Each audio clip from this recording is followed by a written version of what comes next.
Hey, bienvenue dans ton Yann et Frank. Aujourd'hui, un de vos préférés, Étienne-Alexandre Beauregard sur les CPE.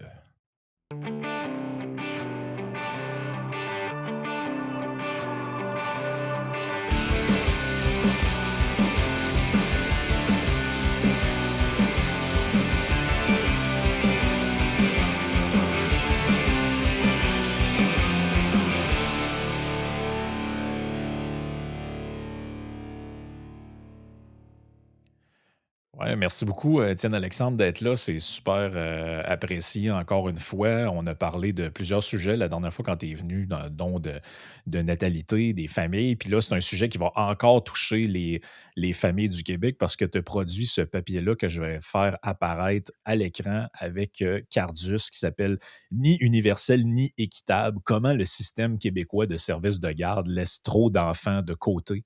Et il y a une petite section fait saillant dès le départ qui est quand même vraiment intéressante. J'aurais le goût de te partir là-dessus. Même après près de 30 ans, le système québécois de services de garde ne remplit pas ses promesses. Il n'a jamais été capable de répondre à la demande engendrée par ces tarifs modiques et plus de 30 000 enfants sont présentement sur une liste d'attente. Ça, la raison pour laquelle je veux te partir là-dessus, c'est que plein de gens disent souvent la chose suivante: ah, les services publics, ils se sont détériorés, tout ça, mais dans le temps, c'était bon. Dans le temps, je me Ouais. souviens, on allait au CLSC puis on voyait un médecin rapidement, tu sais, puis on fait comme fantasmer un passé, des fois que je suis pas sûr qu'il existe vraiment. Puis toi, tu te rappelles une chose là-dedans, c'est que le système, il a jamais répondu à la demande. Donc, il est pas plus bon aujourd'hui, puis il était génial en 1999, là. Il a jamais été bon. Ben, jamais été bon. Tu me permettras de nuancer, Oh mais oui, c'est vas-y, dire quand nuance-moi. même un un constat qui est important. Puis bon, vous, les notions d'économie, je sais que vous aimez ça, mais dans le fond, quand tu subventionnes quelque chose de telle sorte que son coût affiché est très, très bas, beaucoup plus bas que le coût réel, hein, parce que juste pour la petite info, puis on pourra aller là-dedans plus tard, mais une Oui, place en CPE, dans les faits, ça coûte à peu près 80$ par jour. Mais le parent, il voit juste 9,65 parce que la subvention de 70$ en arrière, il la voit pas.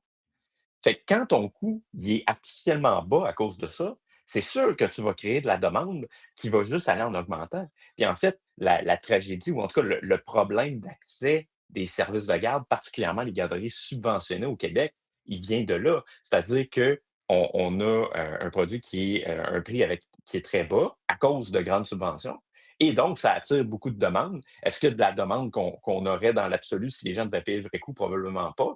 Mais en fait, là où moi je trouve qu'il y a un vrai problème, c'est la partie justement ni universelle ni équitable.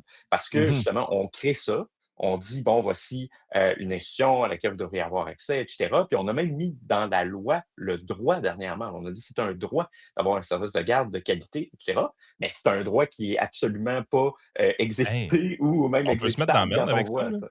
Ben, c'est ça. Tu sais, bon, il n'y a pas personne qui a poursuivi le gouvernement encore, là. Est-ce Ben, que ça c'est pourrait arriver, vraiment là. ben, ça pourrait, ça pourrait. Mais tout ça pour dire qu'il y a une promesse là, qu'on n'est pas vraiment en mesure de tenir parce que, justement, à cause de ce phénomène-là de demande qui est amplifié par la subvention, en 30 ans, même si on crée des places presque à chaque année en passant, on n'est jamais capable vraiment de répondre à la demande avec une offre qui est correspondante. Sur Écoute, l'aspect, ben, ce qui m'a toujours oui, fasciné d'un point de vue économique sur ces sujets-là, puis c'est quelque chose que j'ai dit souvent dans le podcast, puis que les gens appréciaient quand je le disais. J'ai dit: «Vous payez tout le temps». Puis, c'est l'affaire, c'est qu'on a 2 gros modes de paiement qu'on peut utiliser. On a le mode de paiement qui est l'argent, qui est évident, mais l'autre mode de paiement, généralement, c'est le temps. Puis, les gens l'oublient, mais ce que tu ne paies pas en argent, tu finis toujours par le payer en temps. Dans le sens que, est-ce que réparer ton patio toi-même, tu sauves de l'argent? Définitivement. Par contre, qu'est-ce que tu as gaspillé pour économiser cet argent-là? Tu as gaspillé ton temps. Ben, ce qui arrive présentement dans le système de santé, puis ce qui arrive dans le système des CPE, c'est que la journée que tu diminues très artificiellement le coût en argent, ben, tu dois le payer autrement. Donc, tu le payes en temps d'attente, en liste d'attente, puis éventuellement, peut-être même en temps de travail que tu n'es pas capable. Tu sais, la journée qu'une femme, généralement, peut-être des hommes, mais on sait que souvent c'est plus des femmes, ne retourne pas rapidement sur le marché du travail parce qu'elle n'a pas trouvé de place en CPE, ben, je veux dire, même si ça coûte 9 piastres par jour, une place en CPE, les 3 4 mois que tu as pas eu de salaire parce que tu as pas retourné au travail, ben, tu as perdu de l'argent aussi. Tu as perdu du temps et de l'argent, là, tu sais. À un moment donné, je pense que la notion de gratuité ou de quasi-gratuité, il faut sortir ça un peu de la tête des gens, ça n'existe pas. Ce qui te semble être gratuit, tu le payes autrement. C'est juste que tu le payes pas en argent right now.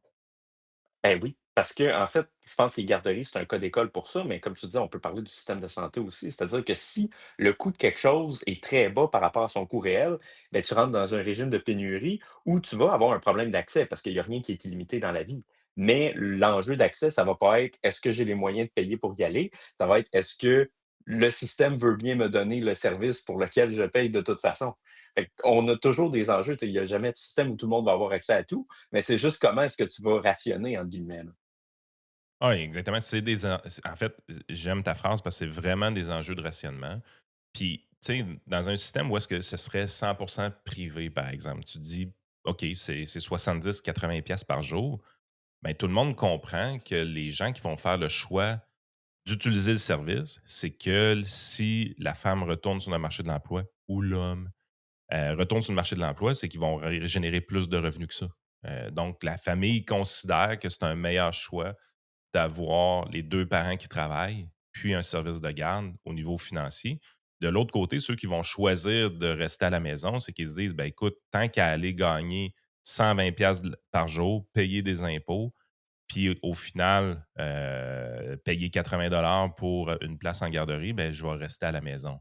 Tu sais, je veux dire, à un moment donné, le choix, c'est de cette façon-là qui s'opère. Fait que si on vient jouer là-dedans de manière artificielle, c'est que là, il y a des gens qui sont très, très, très, très productifs. Par exemple, une femme qui pourrait gagner 250$ par jour ou 300$ par jour, puis elle ne peut pas aller sur le marché du travail parce qu'elle n'a pas de place. Il y a une pénurie de place. Puis de l'autre côté, tu as des gens qui prennent la place, mais qui gagnent à peine sur le marché du travail. Qu'est-ce que ça coûte en réalité, la place en CPE? Fait que, tu sais, ça a peut-être l'air sans cœur ce que je dis, mais je veux dire, le mismatch qu'on a créé fait en sorte qu'il y a des gens qui auraient choisi normalement de rester à la maison, qui sont sur le marché du travail, puis il y a des gens qui auraient choisi d'être sur le marché du travail, qui sont à la maison. Parce qu'on a désaligné les objectifs, là.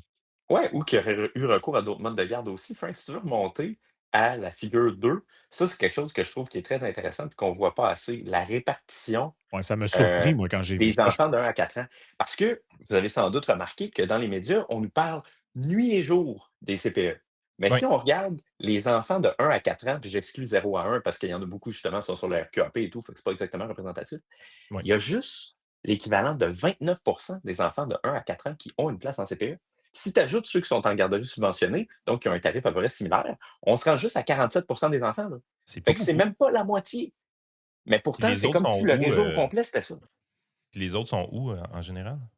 Ben, là, vous le voyez, les autres, ils vont être soit en garderie non subventionnée, soit en milieu familial reconnu, et eux, d'ailleurs, vont bénéficier d'une subvention qui va être pas mal moins grosse. Parce que si vous êtes en garderie subventionnée ou en CPE, la subvention qu'il y a en arrière du capot, en arrière du rideau, là, quand on regarde, l'histoire au complet, le gouvernement met entre 60 et 70 par jour. Alors que si vous êtes en garderie non subventionnée, en milieu familial reconnu, on s'approche plus de 35 là. Bon, il y a des petites nuances parce OK. que c'est pas exactement pareil. Puis si vous êtes dans, la place en gras, à droite ici, là, hors service de garde éducatif reconnu et hors maternelle 4 ans, vous avez 0. Mais là, moi, ce que je trouve fascinant dans ton histoire, c'est que le gouvernement a un grand intérêt à ce que les familles n'utilisent pas les CPE ou les garderies subventionnées. Il devrait, son intérêt, c'est qu'il aille vers le secteur un peu plus privé, on pourrait dire, hein. Ouais, Moi, ça lui d'ailleurs, coûte moins cher. quand les jeunes étaient dans ces âges-là, on refusait systématiquement d'aller en CPE de notre côté. Nous autres, on voulait vraiment une garderie en milieu familial non Ouais, subventionnée. Puis la raison pourquoi on voulait ça, la plupart des gens qui étaient aux mêmes garderies que nous, à l'époque, étaient là de manière involontaire. Donc, ils étaient sur une liste d'attente CPE, une liste d'attente, de places subventionnées. Ouais, ouais, ouais. Puis, ils se parquaient dans une garderie plus privée juste en attendant puis aussitôt qu'il y avait leur place, ils quittaient. Fait qu'il y avait quand même beaucoup de roulement. Puis nous autres, on a gardé les 2 mêmes, heu, on en a eu 3 au total. On a les 3 mêmes garderies quand même vraiment longtemps. Puis la raison pourquoi on les a gardées longtemps, c'est qu'on aimait la relation qu'on avait avec, la femme qui s'occupait des enfants parce qu'on était un client. Puis la flexibilité qu'elle nous offrait, parce qu'elle, Puis les filles appréciaient vraiment nous avoir comme clients, justement, parce qu'on restait. Nous autres, Mmh. on était Ah clairs ouais. avec eux. Là. On n'est pas sur une liste d'attente puis on partira pas à cause qu'on a une place ailleurs. Les 2 fois qu'on a changé, c'est que les 2 fois, les femmes ont décidé de fermer leur garderie, tout Ouais, puis ça simplement. d'ailleurs, des milieux familiaux qui ont fermé dernièrement, il y en a beaucoup parce que le gouvernement est arrivé avec de plus en plus de réglementations pour les arrimer sur le régime des garderies subventionnées, de plus en plus, puis ça vient avec toutes sortes d'enjeux. Puis tu sais, je pense que c'est une autre des réflexions qu'on voulait provoquer avec le papier, de dire: «OK, mais est-ce qu'il y a juste un modèle qui convient Non. pour la garde? Est-ce que la garde d'enfants, c'est seulement des places subventionnées?» Que soit dit en passant, on n'est même pas capable de créer assez vite pour répondre à la demande que le tarif modique engendre. Est-ce qu'on ne devrait pas avoir une vision plus large que ça? Puis c'est là qu'on arrive aussi dans les approches de financement. Parce que, tu sais, tu regardes les États dans le monde, là, il y a à peu près deux grosses approches. Soit tu vas financer la place et donc l'établissement directement, soit tu vas financer le parent. Puis, en fait, beaucoup des problèmes qu'on met de l'avant Moi, je dans ce préfère le rapport-là, deuxième. Là. ben, c'est ça. Puis ton enjeu d'universalité, ton enjeu d'équité, tu l'as seulement parce que tu choisis de financer la place plutôt que de financer le parent. Ben Parce oui, qu'à c'est ça. partir du moment où tu finances tous les parents équitablement, ben là, rendu là, c'est vous avez des moyens pour faire ça, arrangez-vous, Ils mais il n'y sont a libres pas de le leurs régime de décisions. pénurie. Exactement, Mhm. il n'y a pas le régime de pénurie selon est-ce que tu es assez chanceux d'être assez haut sur la liste d'attente pour avoir ta place, et cetera. Puis surtout, il n'y a pas non plus des garderies qui sont financées à plusieurs vitesses, comme on C'est pour ça que dirait. tu dis que c'est inégal, dans le fond. C'est pas universel parce que c'est pas tous les enfants qui ont des places, évidemment. Puis c'est inégal parce que selon le type d'endroit où tu vas, le gouvernement met un montant ou met un autre montant ou dans certains cas, n'en met pas du tout. Donc, en fait, le Exactement. système, il est pas, il est pas égalitaire. Ouais, tu voulais que j'aille à un autre graphique, dans le fond? Si tu descends plus bas, tu vas voir, j'ai des graphiques sur le montant que le gouvernement Oui, met oui, chaque oui. Moi, je jour l'ai et vu. le montant qu'il met pour chaque année. Voilà. Puis ça en dit long. Parce que tu vois, mettons, Yann, si tes enfants sont dans un milieu familial subventionné, de fait, le gouvernement te soutient indirectement juste à 37 par jour, alors que si tu choisissais d'aller au CPE, là, il te soutiendrait à l'équivalent de 70. C'est inégal.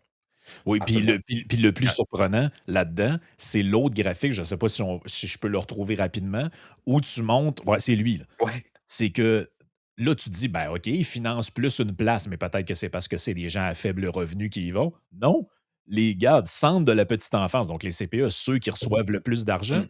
ceux qui le fréquentent le plus sont les gens à revenus élevés. C'est fou, ça.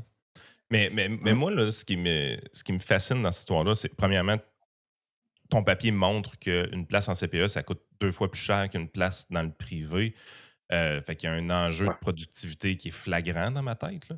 Puis deuxièmement, pour avoir parlé à des clientes qui en avaient des garderies privées puis qui ont souvent fini par les fermer, tu sais, on parle de réglementation au niveau des CPE, tu sais, réglementation pour qu'ils suivent certaines normes puis tout, mais moi, ce qui a ressorti le plus dans mes discussions avec eux autres, puis je me demande si tu en parles dans le papier, le harcèlement de Revenu Québec par rapport aux impôts qu'elles ont subis, c'est que c'était quelque chose d'assez spécial. Tu sais, quand tu es rendu avec un fonctionnaire qui va calculer combien tu as de spaghettis dans ton garde-manger, puis combien qui est utilisé pour la famille, puis combien qui est utilisé pour les enfants de garderie, là, ça commence à être intense, puis pas rien qu'un peu. Là. On est dans l'évasion fiscale des spaghettis. Là au niveau de Revenu Québec. Là. Fait que, tu sais, à un moment donné, quand tu vois des affaires, tu sais, plusieurs des femmes à qui j'avais parlé à un moment donné utilisaient carrément un service de traiteur pour la bouffe parce qu'ils disaient c'est le seul moyen que j'ai de sortir le fonctionnaire de mon garde-manger ou de mon frigidaire. Là. Tu sais, c'est que si j'arrive puis je mélange la bouffe familiale avec la bouffe du CPE, ils vont venir compter spaghettis. Fait que tant qu'à ça, je prends un service de traiteur, comme ça, j'ai la crise de paix. Mais tu sais, je veux dire, moi, ce bout-là me fascinait parce que je me dis pourquoi que le gouvernement vient Mmh. harceler avec ses lois et ses règlements des gens qui sont 2 fois plus productifs que le service gouvernemental lui-même. Moi, je Ben, capotais c'est quand je la voyais même ça. discussion un peu qu'on a eue, Étienne Alexandre, quand on parlait des écoles, là. Puis tu avais fait ton papier Mmh. pour répondre notamment à GND sur l'histoire de l'école à 3 vitesses, 2 vitesses, là, je ne sais plus combien il y a de vitesses, là. Mais en gros, c'était ça, c'était que finalement, le coût pour l'État d'éduquer ou d'instruire plutôt un jeune à l'école privée est moindre ou semi-privé que dans le public. Donc, si tu ramènes tous les gens qui sont dans le privé dans le public, ben, en nationalisant les écoles ou en les fermant puis en ouvrant des places au public, ça va coûter plus cher au gouvernement. Mais là, c'est la même chose.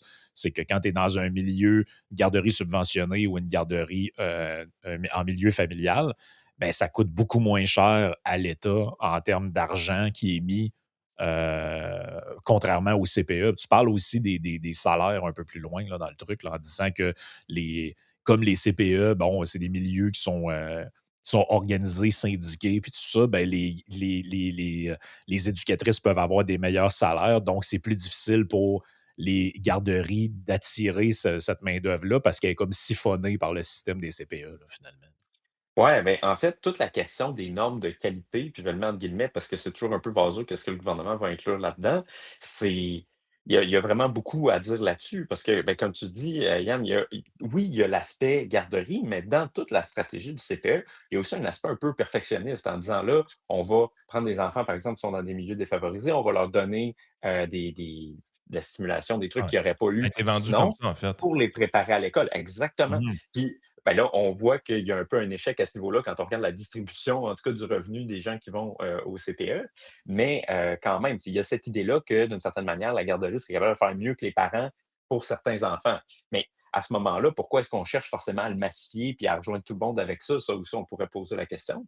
Mais tout ça pour dire que des fois, les normes de qualité, ça nuit à la quantité, là, vraiment. Parce que, d'abord, juste si on parle de la certification des éducatrices, OK, ça, c'est super intéressant parce que le Ah, regarde, gouvernement a je le établi plus haut, là, ouais. que, on devrait avoir 2/3 des éducatrices dans un milieu qui ont une certification, qui ont eu le DEC de technique d'éducation à l'enfance ou un équivalent pour que ça soit considéré un milieu de qualité. OK. Mais là, quand vous regardez le graphique ici qui montre le nombre de diplomations dans le DEC de technique Ouais, d'éducation à on voit qu'il l'enfance, ne marche pas, ben, là. on avait un plateau d'à peu près 800. Puis là, après le COVID, ça baisse, ça baisse, ça baisse. Puis là, avec les derniers chiffres de 2014, on est à 450 à peu près. Fait que là, ça prend pas la tête à Papineau pour voir que si tu veux continuer de créer de l'offre sans compromettre sur la qualité, parce que tout le truc repose sur l'idée que c'est une qualité qui serait supérieure à ne pas y aller, ben là, tu vas avoir un enjeu. Fait que Fait que moi, là, ça c'est les m'amène toujours étudiants au cégep, dans le fond, là. Il y a de moins ça, en c'est les moins d'étudiants. diplômés. C'est les C'est les diplômés, donc diplômés. Parce en qu'il y en a qui 2020 commencent, mais qui finissent pas. en 2024, il y avait 443 diplômés avec le TEC des techniques d'éducation à l'enfance. En 2019, il y en avait 810. OK, ben là, je veux dire, on n'a pas commencé à voir le début du commencement du problème qui s'en vient, ça veut dire, là. Ah, je pense que ça va juste aller en s'amplifiant. Puis, encore une fois, moi, la conclusion que ça m'amène, c'est pas de dire qu'il faut jeter le système de CPE au vidange, là. Moi, je conçois que c'est utile, puis notamment pour les enfants de certains milieux. Puis d'ailleurs, les études qui vont dire que c'est bénéfique, c'est beaucoup pour les gens de milieux défavorisés, c'est pas pour l'ensemble des enfants. Mais à ce moment-là, il faut juste accepter que c'est une offre parmi tant d'autres. Puis il ne faut pas avoir cette espèce d'idée-là que le but, c'est de pousser tout le monde en garderie subventionnée, ce qui d'ailleurs est impossible parce que ça fait 30 ans que ça n'arrive pas. Donc, c'est juste, est-ce qu'on va avoir un jour la maturité de dire, OK, ben, c'est une offre de garde parmi tant d'autres, il y a plusieurs options, puis il ne faut pas essayer de pousser tout le monde vers ça ou encore de faire la vie dure aux autres modes de garderie qui s'arrangent bien, puis que des fois, justement, on fait fermer parce qu'on a des normes qui sont trop strictes carrément, là. Ouais, Ah oui. exactement. Puis, tu sais, je veux dire, la journée que tu donnes une subvention de 70 $ par jour à un couple aisé financièrement, je pense que c'est un échec, là. Je veux dire, on a passé à côté réellement de ce qui devait être fait. Mais je veux dire, moi, personnellement, les gens qui ont des gros revenus ne devraient pas être en CPE. Ne devraient pas être sur les listes d'attente de CPE. Je m'excuse, là, mais ça a pas sa place, là. C'est pas à ça que ça sert. Je veux Mmh. Ben, dire, je suis pas mal sûr, dans- Yann, que si tu demandes à plein de Québécois, ils vont te dire: «Ben non, ça doit être, les gens qui font en haut de certains montants, ils ont pas droit à ça, ils le savent pas», là. Je pense que c'est un truc qui est pas vraiment su parce qu'on s'imagine tout le temps que dans notre système, c'est ultra progressif, que, tu sais, c'est juste pour les moins bien nantis, pour aider les familles qui sont dans le besoin, tout ça. Et c'est les gens, je pense, qui seraient très surpris de voir le tableau que tu montais où le plus gros de la clientèle des CPE. En fait, le groupe, plutôt, je devrais-je dire, qui est le plus représentant en CPE, c'est les gens des familles à haut revenu, là. Oui, ouais, absolument. Mais tu sais, l'autre aspect, puis ça, c'est un peu un tabou, là, il y a pas grand monde qui le dise, mais tu sais, moi, j'aime toujours le dire comme ça un peu pour choquer, mais est-ce que les garderies, c'est une politique qui est pro-travail ou pro-famille? Est-ce que ça va valoriser le temps que tu vas passer avec tes enfants ou le temps que tu vas passer au travail? Fait que là, vous savez pourquoi les gens qui ont des hauts revenus sont plus représentés en CPE puis sont les plus gros défenseurs du système de garderie publique. Parce que c'est ceux qui ont un avantage à avoir un tarif unique. Parce mhm, qu'eux autres, ils paieraient plus cher parce qu'ils font plus de revenus. C'est ben aussi oui. pourquoi les gens qui vont moins en CPE, souvent, c'est des gens qui vont avoir des revenus plus faibles parce que le coût de renonciation va être moins grand. Puis rendu là, si ils veulent passer les années de petite enfance plus avec leur enfant ou travailler à temps partiel, etc., ben, ils vont dire OK, ben moi, je vais pas m'embarquer là-dedans, tu sais. Fait qu'il y a Ouais, tout parce cet que aspect-là de revenus aussi derrière. Parce qu'effectivement, le parent qui reste à la maison, lui, il a un coût d'opportunité à ne pas travailler. Mais ça, l'affaire, c'est si on parle de quelqu'un qui est, par exemple, je sais pas, une pharmacienne versus quelqu'un qui travaille dans le commerce au détail, ben, je veux dire, le coût de renonciation est vraiment différent dans les deux cas. Fait que ça va être comparé après ça au coût de garde, éventuellement, puis le temps, toutes les notions qualitatives aussi, le fait de ne pas être avec les enfants ou Mmh. d'être avec les enfants va jouer dans la décision. Parce que ce n'est pas qu'une décision financière. Tout le monde comprend ça. Les finances jouent une partie du rôle, mais il y a aussi des affaires un peu plus qualitatives qui vont amener une certaine décision. Mais le CPE me semble introduire un gigantesque biais dans les décisions des gens. Puis c'est un biais qui n'est pas nécessairement souhaité par la société, là, parce que, tu sais, définitivement, les places sont prisées par les familles à revenus élevés. Fait que là, tu dis, ouais, je pense qu'on passe à côté, là. Moi, je pense que sincèrement, les familles à revenus élevés devraient sortir plus d'argent de leur poche, comme j'ai fait à l'époque volontairement. Puis le pire dans tout ça, c'est que je le faisais volontairement, pas parce que je voulais me tracer une ligne au sol, c'est que j'étais persuadé dans ma tête que j'aurais un service d'une meilleure qualité dans un milieu familial et j'ai pas été déçu, sérieusement.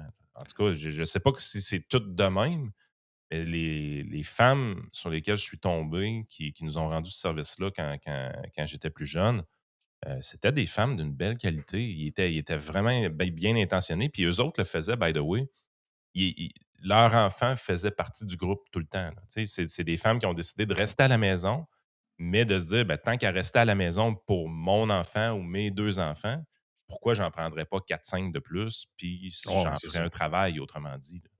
Ben oui, Ouais, c'est moi aussi, j'ai fréquenté un milieu familial quand j'étais plus petit, fait que ouais, moi c'était aussi. exactement ce genre-là, puis j'ai été au CPE après, puis honnêtement, à titre personnel, je trouve que c'était beaucoup plus personnel comme expérience. Tu sais, le milieu Ouais. familial, ça avait un sens. Tu étais dans la maison, on était 5 6 enfants, tu sais, en plus des enfants de la dame qui gérait ça, puis tu avais un rapport très personnel, très affectif, tandis qu'après au CPE, tu sais, on devait être 200 enfants, puis c'est pas pareil, tu sais, c'est des gros groupes, c'est vraiment pas une expérience qui est comparable, puis je peux comprendre facilement comment certains pourraient préférer carrément Hey, le mais Ben milieu oui. familial, tu sais. c'est fascinant quand même de parler de ce sujet-là avec quelqu'un qui est allé dans un CPE.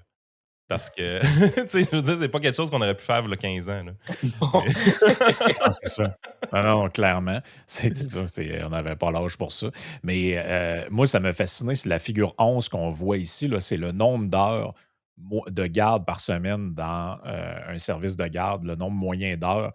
Euh, plus, plus de 25% des jeunes sont là plus de 45 heures par semaine. J'ai trouvé ça beaucoup, moi. Puis tu soulignes ouais, c'est vrai, dans, c'est beaucoup. tu soulignes dans le texte qu'il y a, tu sais, il y a quand même de la littérature là-dessus que quand tu dépasses 45 heures par semaine, là, les effets sur les ben, c'est ce que tu écris, les effets négatifs sur le plan des habiletés socio-affectives, sentiments d'insécurité, problèmes de comportement, agressivité, c'est là que tu commences à. Autrement dit, quand le jeune passe plus de temps à garderie que dans sa famille, il commence à avoir un problème. Ben, c'est ça, puis en fait, même quand tu dépasses 35, il y a des trucs inquiétants, là. Tu sais, l'Observatoire québécois des tout-petits, qui est pas exactement un critique des garderies ou des CPE, levait quand même le flag là-dessus en disant: «OK, il y a un enjeu». Puis l'affaire, c'est pour ça que, si vous voulez, on pourra passer après à la proposition que nous, on Oui, fait pour essayer de rééquilibrer un peu l'aspect travail et l'aspect famille là-dedans. C'est de dire qu'en ce moment, si ta politique de garde familiale, et cetera, c'est juste une subvention au travail, parce que c'est ça en ce moment. Je veux dire, la garderie est une subvention au travail. Donc, on incite les gens à travailler davantage. Ça a des bons côtés. On regarde le taux de participation au marché du travail plus élevé, puis tout ça. Très bien. Cela dit, quand on parle aussi de ça en termes d'intérêt de l'enfant, du côté développement, j'en suis. Développement pour les personnes issues de milieux défavorisés. Pour le reste, pas toujours concluant ou prouvé. Mais il faut quand même le pondérer aussi avec le temps qui est passé. Parce que quand on a aussi une expertise scientifique qui nous dit que quand on passe plus que 35 heures, ben là, il y a des risques sur le développement émotif, sur le sens de l'attachement, sur tout ça, il faut qu'on l'écoute aussi parce que là, sinon, on a une politique qui est un peu sortie de son but d'aider les enfants pour devenir une espèce de subvention au travail. Puis quand on regarde ça, les chiffres qui montrent, là, c'est que pratiquement 85 des enfants qui fréquentent un service de garde sont là plus que 35 heures par semaine. D'une certaine manière, je pourrais vous dire que c'est ça que le programme est conçu pour faire. Parce que si, par exemple, je décide que moi, je travaille une journée de moins par semaine, passer du temps avec mon enfant, le temps, il va baisser, mais la subvention que je vais recevoir, elle va baisser aussi, puis j'aurai aucune compensation pour ça. Il va y avoir un coût de renonciation qui va être bien plus élevé en raison de cette subvention-là. Moi, ce que ça me dit aussi, c'est que le fait qu'on ait des listes d'attente fait en sorte que la liberté de choix qu'on perd dans la sélection du CPE qu'on va utiliser crée ce problème-là. Qu'est-ce que je veux dire? C'est que tout le monde sait que les gens ne travaillent pas en moyenne 35 heures par semaine. C'est beaucoup moins, en fait. Fait que si les enfants passent plus que 35 heures au CPE ou dans le milieu de garde, c'est parce que le commute, le temps de transport, a été problématique dans l'histoire. Si tu me demandes c'est quoi le scénario parfait d'une garderie pour réduire le temps que l'enfant va passer là, à mon sens, c'est que la garderie soit sur le milieu de travail ou très, très, très proche du milieu de travail. La journée que tu as ça, c'est que tu te dis, ben, l'enfant, au moins, quand il est à la garderie, c'est parce que le parent est en train de travailler pour de vrai. Il n'est pas en Mmh. train d'être dans le transport, autrement dit. Mais la journée que tu introduis des listes d'attente puis des systèmes où est-ce que tu n'es pas capable de sélectionner l'endroit réel où ce que l'enfant va se faire garder, tu te ramasses dans des situations où est-ce que tu as la maison, tu as le lieu de travail et le CPE peut se ramasser carrément à des kilomètres d'un de l'autre. Et là, qu'est-ce que ça a comme conséquence? C'est que tu augmentes la quantité de temps que l'enfant passe dans le CPE carrément. Ben Mhm. oui, absolument. Puis là, voulez-vous quelque chose qui va vous faire jumper par rapport à ça? Ouais, vas-y. Récemment, je ne sais pas si vous en souvenez, ça fait 1 an ou 2, le gouvernement a réformé la politique de sélection pour les garderies à cause des histoires de garderies, religieuses, communautaires, et cetera, qui OK. sélectionnaient selon ça et tout. Puis donc, ils voulaient mettre des critères de pluralisme dans les garderies. Mais ça, moi, j'ai jamais compris pourquoi ils ont fait ça. Les garderies en milieu de travail, si c'est genre une entreprise qui fait la garderie, il y a un quota d'enfants qui ne doivent pas venir des enfants du milieu de travail Ben pour voyons. être dedans. Ah oui, Ça on se doit rappelle le avoir un concept. pourcentage, là. Ben voyons.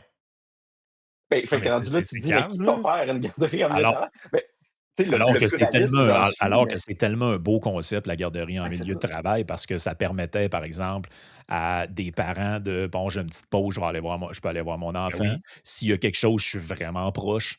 Puis tu sais, en même temps, j'ai pas besoin de faire un détour parce que j'amène l'enfant avec moi quand je vais travailler, puis je le prends tout de suite en sortant. J'ai beaucoup moins de trajets, ça réduit les distances, ça garantit une proximité. Tu sais, il y a vraiment mais moi aussi, je l'ai entendu ça, en fait, de quelqu'un que je connais très proche qui me dit: «J'ai une garderie à ma job, j'ai pas de place», puis il y a des inconnus qui y viennent, là. Ça Des n'a gens qui aucun travaillent sens. pas dans le building, là. Ça n'a aucun sens. Non, non, c'est ça. C'est une mauvaise utilisation des ressources. Je veux dire, la minute que tu es dans un building de 15 étages, il devrait avoir une garderie là-dedans, là. C'est sûr qu'il y a des gens là-dedans qui vont en avoir besoin, là. Puis c'est un no-brainer d'avoir ça à même le building. Mais je veux dire, pourquoi tu ouvrirais la garderie à des gens qui sont pas dans le building? Ça perd son attrait principal, il me semble. Ah oui, je suis assez d'accord. À moins que tu aies des places libres puis qu'il y a tu sais, je veux dire que la Oh oui. demande le justifie, là, Ouais, mais mais là, pas on le forcé. force. Ben oui, là, on le force. Non, non, mais c'est pas sérieux, ça. Mais non, puis en plus, c'est un coût, tu sais, je veux dire, mettons que tu es l'entreprise, puis carrément, c'est toi qui décides d'ouvrir le truc, puis que là, tu te dis: «Moi, je le paye parce que c'est mes employés, puis c'est de la qualité de vie, c'est une mesure sociale, j'en suis». Mais là, c'est faut que je paye pour du monde qui travaille pas pour moi, puis que justement, il y a certains de mes employés qui peuvent pas avoir une place parce que dans le quota, ils sont trop nombreux par rapport à ceux qui travaillent pas pour moi. Tu sais, c'est vraiment c'est kafkaesque, là. Ben, c'est de la Heu, planification centrale. On se rend compte que quand on fait de la planification centrale, il y a juste la planification centrale qui peut amener des idées aussi stupides que ça, là. Non, Ça peut pas être autrement, là. il y a pas personne qui aurait pris cette décision-là sans que ça émerge d'une directive. Si on arrive un peu, aux solutions, j'ai trouvé ça particulièrement intéressant parce que ça m'a rappelé un peu, Yann, ça va te faire écho, le podcast qu'on a fait avec Gelozo où il nous disait, si tu veux subventionner, la culture parce que tu trouves que c'est important, les musées, les pièces de théâtre, tout ça, tu devrais donner des montants aux gens pour qu'eux aillent consommer des produits culturels via un bon ou une carte ou ce genre de trucs-là, parce qu'après, ils peuvent consommer ce qu'ils veulent plutôt que de donner l'argent à des théâtres ou à des salles de spectacle, tout ça. Mais c'est un peu le même raisonnement qui est à la base de ça, c'est de dire tu devrais donner l'argent aux familles, aux parents, qui, eux, vont choisir l'endroit. Puis si tu donnes le même montant peu importe l'établissement qui est choisi, ben là, tu as, une meilleure, t'as une bien plus grande égalité dans ton affaire, une bien plus grande universalité. T'instaures une concurrence entre les établissements Ben publics oui. et privés, là. Ben Mmh. oui, parce que là, les gens, ils sont pas condamnés à une liste d'attente, ils s'expriment avec l'argent qu'ils ont, puis Exact. s'ils sont pas contents, ils changent d'établissement, tu sais. ouais, absolument. Puis c'est pour ça qu'au niveau des solutions, tu sais, effectivement, on aurait pu juste aller, par exemple, le PCQ en 2022, c'est ce problème-là qu'ils voulaient régler quand ils ont dit, puis je pense que la DQ a proposé ça avant aussi, hein, de dire juste on va enlever les subventions aux garderies publiques pour simplement donner un bon Oui. de 200 $ par semaine à tous les parents. Là, moi, j'ai regardé un autre modèle que je trouvais intéressant, c'est le modèle de la Finlande, OK? Ouais. Parce que la Finlande, bon, qui ont un système d'éducation qui est très reconnu, comme dans la plupart des pays scandinaves, et cetera, ils ont quand même un élément de flexibilité au niveau des garderies que nous n'avons pas. C'est-à-dire que, d'un côté, c'est un modèle mixte. Ils ont des garderies subventionnées, par exemple, comme c'est le cas au Québec, et cetera, à tarif modique, mais eux, c'est modulé selon le revenu. Fait que si les plus riches payent un petit peu plus que les plus pauvres, puis si tu es vraiment à très faible revenu, ça peut te coûter zéro. Bon. Mais l'autre aspect, puis c'est là que je trouve intéressant, puis là où on rajoute de la flexibilité, c'est que si tu ne veux pas ou que tu n'as pas de place, tu as comme un opting out. Ils vont te donner une allocation en disant: «Bon, ben garde, voici, puis tu feras bien ce que tu voudras avec pour la garde de tes enfants». J'ai déjà l'argument en tête contre le projet, Pierre Étienne Alexandre. On veut subventionner des femmes au foyer? Tu sais, Ben c'est quoi que je vais écoute, dire, là. ah non, mais garde, l'affaire, c'est que c'est ce que tu veux. Ça peut être grand-maman, ça peut être mon oncle, ça peut Je être sais. juste une autre garderie, ça peut être un multifamilial, ça peut être whatever. Hey, Mais on laisser les s'entend que ça gens va être ça choisir. l'argument contre ton idée, dans le fond. C'est de dire, ben là, le gouvernement va donner de l'argent pour que les femmes restent à la maison. Ça n'a aucun sens. On veut subventionner un mode de vie archaïque, blablabla. On sait comment cette idée-là serait battue par notre gauche politique, là. Je pense que c'est une Ben évidence dans ma écoute, tête, là. je pense que ça prouve le préjugé paternaliste derrière le mode de financement Ben actuel à oui. travers les établissements. Ben oui, parce C'est qu'on c'est contre la liberté de choix, là. ben Parce oui, parce qu'il y a qu'on aucun monde où c'est plus avantageux d'avoir ça, où quelqu'un va dire: «Hey, je vais arrêter de travailler parce que, le montant», tu sais, en Finlande, c'est quoi? C'est 1 000 par mois, je pense. Parce que c'est tellement plus payant que de travailler à temps plein, tu sais. Ça existe pas ça. Mais il y a tellement un préjugé paternaliste fort derrière que dire qu'on va monter le coût pour des gens qui voudraient passer plus de temps avec leur famille. Puis vous me permettrez d'y venir, l'autre aspect qui est très intéressant, c'est que c'est pas tout ou pantoute, hein. C'est pas, heu je suis, au foyer 100 du temps ou mon enfant va à la garderie 50 heures semaine. Parce qu'en Finlande, ce qui est intéressant, c'est que tu as aussi ce qu'ils appellent l'allocation de garde flexible, Flexible Care Allowance, qui fait en sorte que si tu veux travailler 3 ou 4 jours par semaine, ben, tu peux avoir une place en garderie 3 ou 4 jours par semaine, Ah, puis tu peux avoir un petit chèque pour le restant du temps. Comme ça compense un peu ta perte de revenus pour avoir du temps avec tes enfants. C'est là ben, que je trouve ça écoute, ça, intéressant. c'est Là, on bon, donne ça. la flexibilité. Ben, c'est bon parce que, tu sais, le système a été conçu pour les gens qui travaillent de 9 à 5, là. Mais je veux dire, tout le monde sait que c'est pas tout le monde qui travaille de 9 à Mmh. 5. C'est pas ben de non. même que ça marche la vie, là. Fait que, tu sais, moi, je trouve ça intéressant parce que je pense que c'est les plus gros reproches que j'ai envers notre système au Québec, c'est la rigidité. Il y a aucune flexibilité pour personne. Tu sais, à un moment donné, il y a rien qui se négocie, il y a rien qui ben, en fait, c'est pas une relation client avec son fournisseur. C'est une relation, en fait, de privilège, on dirait. Ouais, c'est prends tu chanceux d'avoir une place, prends-la puis ferme-toi. C'est beaucoup ça. Il y a un aspect qui est intéressant que tu mentionnes dans le texte, mais sur lequel il y a tu mets pas l'accent, mais moi je trouve qu'il est quand même intéressant, là. C'est que souvent on cite les pays, ben, scandinaves, oui, mais européens en général. Tu sais, la Suisse, l'Allemagne, la Finlande, la Suède. Mais on oublie toujours un aspect, c'est que ces pays-là, là, ils ont un système qui est vraiment pas centralisé comme le nôtre. C'est un système décentralisé, là, tu sais, où c'est les communes, ensuite les cantons, ce genre de choses-là, comme en Suisse, les Länder en Allemagne. Puis c'est aussi le cas de la Finlande. Tu disais, à l'instar du Québec, il dispose d'un réseau de services de garde subventionné à coût modique. Celui-ci est géré par les municipalités.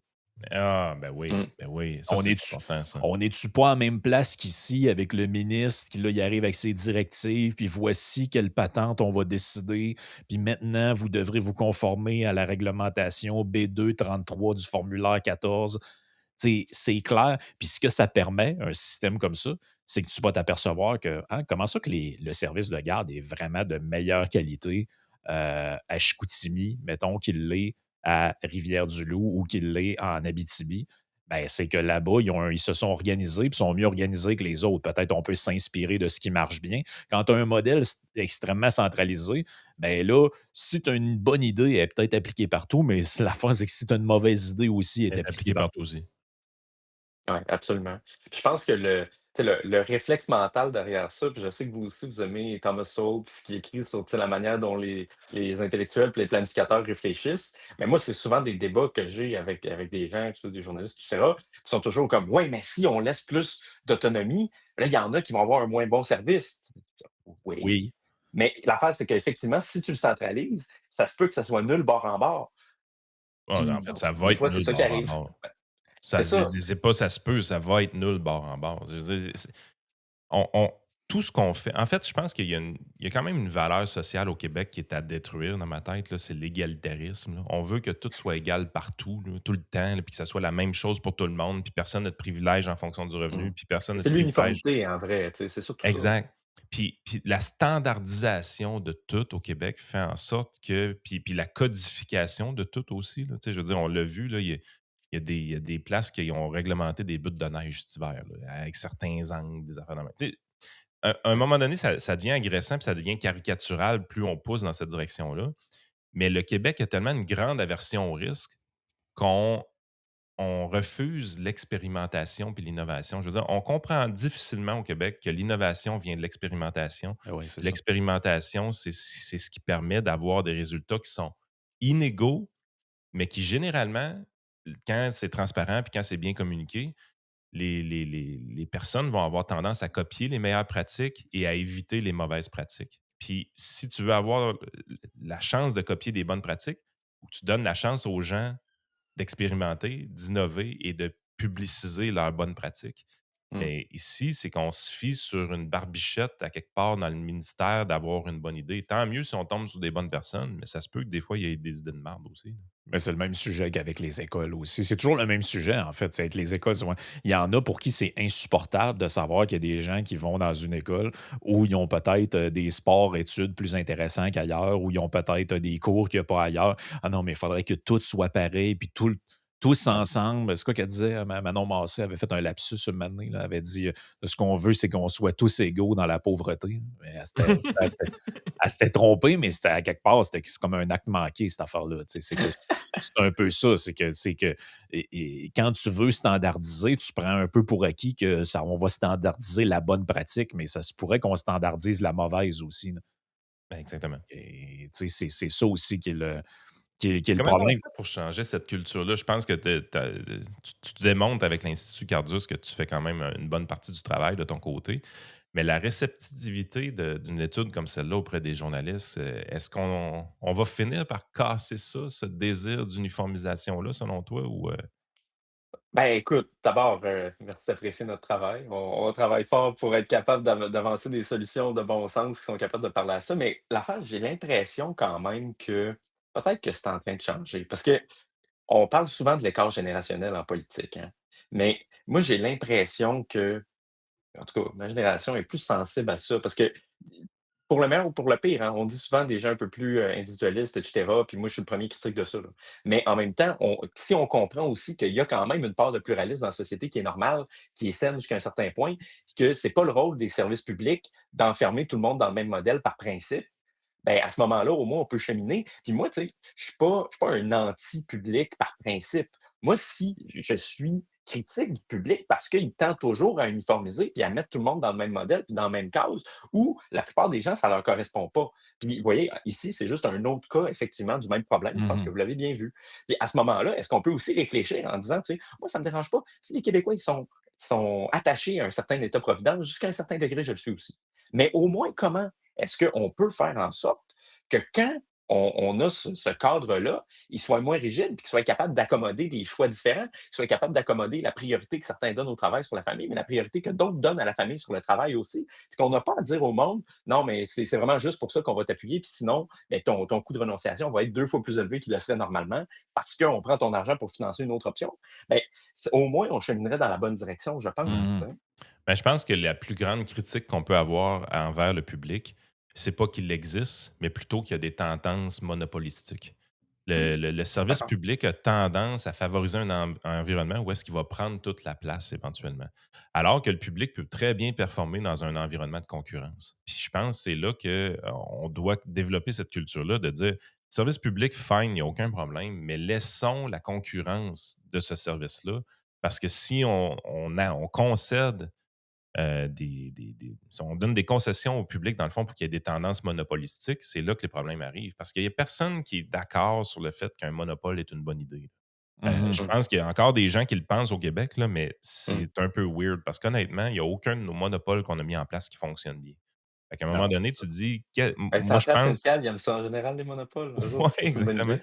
Mais du côté des CPE, tu sais, on a souvent l'impression qu'on veut favoriser le modèle CPE parce qu'on veut qu'ils prennent plus de place, puis on a plus de contrôle. Moi, je suis persuadé que les fonctionnaires au ministère aiment les CPE parce qu'ils peuvent contrôler plus facilement ce qui se font dans le CPE que dans le milieu familial. À un Mhm. moment donné, tu te dis, c'est pas ça l'objectif, les amis. Mmh, L'objectif, c'est de donner un service de qualité. Puis généralement, le modèle concurrentiel est meilleur. Fait que, tu mmh, sais, c'est pas pour rien qu'il y a des économistes comme Marcel Boyer qui ont toujours parlé de social-démocratie concurrentielle. C'est que ça, c'est les modèles qui peuvent vraiment bien performer. Si vous détestez les États-Unis au point de dire un modèle trop sur le privé, c'est pas correct, fine. Mais concédez au moins que la concurrence est nécessaire à votre modèle public. mmh. C'est un minimum. Puis quand je regarde tout le discours de Gabriel Nadeau-Dubois, par exemple, par rapport à ce qui a été fait au niveau des écoles, ce qui est fondamentalement la clé ou l'explication la plus simple qu'on peut donner de ces arguments, c'est l'uniformisation puis la tendance monopolistique qui devrait être utilisée. Fait que je pense que c'est ça. C'est pas de fighter le public qu'on devrait mettre l'emphase, c'est vraiment de détruire les monopoles au Québec qui devrait être une vraie vision pour le bien de la société, là. Ouais, puis de donner une place pour la liberté. Puis c'est pour ça que la proposition que je fais là-dedans, c'est un opting out partiel ou total. Pour que si les gens ils ont plus confiance ou carrément que le service qui leur est promis ne leur est pas donné, ben, il y a une option, puis ils puissent dire: «OK, ben, regarde, moi, je vais prendre l'argent, puis je vais faire ce que je veux. Mhm. Arrange-toi, là». Puis c'est Vous là que l'avez je trouve que ça chiffré, devient ça intéressant. d'ailleurs, hein, peut-être parler de ça un moment. Dans le Ouais. fond, vous avez chiffré un peu ce que ça pourrait coûter, puis ce que ça pourrait aussi économiser selon le montant qui est donné, là, en prenant pour acquis que ce qui coûte le plus cher, c'est le modèle du CPE, là. Oui, exactement. Ben, parce que évidemment, si on en venait, par exemple, à compenser des parents qui n'ont pas de place en CPE, le coût upfront serait plus élevé que le régime de pénurie actuel qui bénéficie du fait de ne pas être capable de leur donner un service et qui sauve de l'argent avec ça. Mhm. Ça, c'est l'évidence. Après, ça dépendrait aussi du montant qu'on leur donnerait. Moi, j'ai mis au milieu 40 par jour parce que c'est ce que le PCQ puis QS aussi, hein, QS proposait en 2022 une prestation pour les parents qui n'étaient pas capables d'avoir une place et qui étaient sur une liste d'attente. Ça, c'est intéressant quand même que les deux parties, plus à gauche, plus à droite, soient d'accord sur ce plan-là, que juste la gestion par établissement, financement des établissements ne fonctionne pas complètement. Et donc, c'est sûr qu'il y aurait un certain coût à ça. Par exemple, si on en venait à compenser tous les enfants qui n'ont pas de place en ce moment, on serait autour de 650 millions. Mais si tu donnes aussi le choix, par exemple, aux gens qui ont une place en garderie subventionnée, de prendre l'argent à la place, ben, tu sais, tu pourrais avoir aussi, puis là, ça, je ne peux pas le chiffrer parce que c'est toutes sortes d'élasticité, et cetera, puis c'est un peu de la spéculation, mais quand même, par exemple, quelqu'un qui reçoit 70 indirectement à travers une place, qui déciderait, qui dit: «Ben, tu sais quoi? Moi, je vais aller ailleurs, je vais juste prendre le 40», ben, de fait, ça fait baisser ton coût. Puis l'autre chose qu'il faut aussi, Puis ça l'arriverait prendre en compte. probablement parce que si tu prends le Oui. 40 pour aller à une place qui en coûte 45, ça te coûte probablement moins cher que le CPE aujourd'hui, là. Ouais, puis là, il y aurait aussi la question de l'interaction avec le crédit d'impôt Exemple. pour les garderies, non Mhm. subventionnées, là. C'est-à-dire, on pourrait puis là, ça coûterait un petit peu plus cher si tu passais à une allocation plutôt que le crédit d'impôt. Mais oui, fait qu'il y aurait du mouvement entre les catégories, ça, c'est certain. Puis l'autre question aussi, c'est où est-ce qu'on investit l'argent en ce moment sur la question des garderies? Parce que je comprends, par exemple, que pour quelqu'un qui est plus fiscalement conservateur, voit ça, il dit: «Oh boy, un bill de 650 millions, pas sûr que ça me tente, là, il me semble on met déjà assez plein d'argent», et cetera. Il y a une part de vrai. Mais il ne faut pas oublier non plus que le gouvernement, en ce moment, puis depuis plusieurs années, mise sur ce qu'il appelle les conversions. C'est-à-dire qu'ils assujettissent les garderies non subventionnées aux standards des garderies subventionnées Ah et ouais. font monter la subvention d'à peu près 33-37 par jour à 60, qui est pour une garderie subventionnée. Et donc, ça passe d'une catégorie à une autre. Puis là, tu investis sur des gens qui ont déjà un service, mais tu fais juste monter la subvention. Tandis que là, c'est de dire: «OK, mais est-ce qu'on ne devrait pas davantage cibler les gens qui n'ont pas de service, qui s'arrangent par des moyens informels, tant qu'à mettre de l'argent, plutôt que d'en donner plus à ceux qui ont déjà une place?» Fait que c'est une différence de philosophie, mais je pense qu'au moins ça doit être considéré à l'approche de l'élection, parce que je pense que toutes les parties vont vouloir arriver avec quelque chose. Puis à ce moment-là, on doit se poser Ouais, la question, ça va est-ce être qu'on est mieux intéressant. de mettre de l'argent dans les garderies qui existent déjà pour les faire passer subventionnées, ce qui crée 0 place, by the way, ou on décide qu'on va financer les gens qui n'ont pas accès en ce moment, puis donner justement un peu plus de liberté de choix. Absolument. C'est Hey, vraiment bon, sérieux. ouais, c'est vraiment intéressant, vraiment bon. J'ai hâte de voir ça va être quoi la réception de ce papier-là. J'invite les gens à le lire pour se faire leur propre tête, là. Mais merci beaucoup d'avoir été là, Étienne Alexandre, puis au plaisir de se reparler pour ton prochain papier avec Cardus. C'est toujours super instructif, puis ça nous sort un peu des sentiers battus. Ah, ben, même chose, moi ça me fait tout le temps plaisir. Salut, merci. Merci.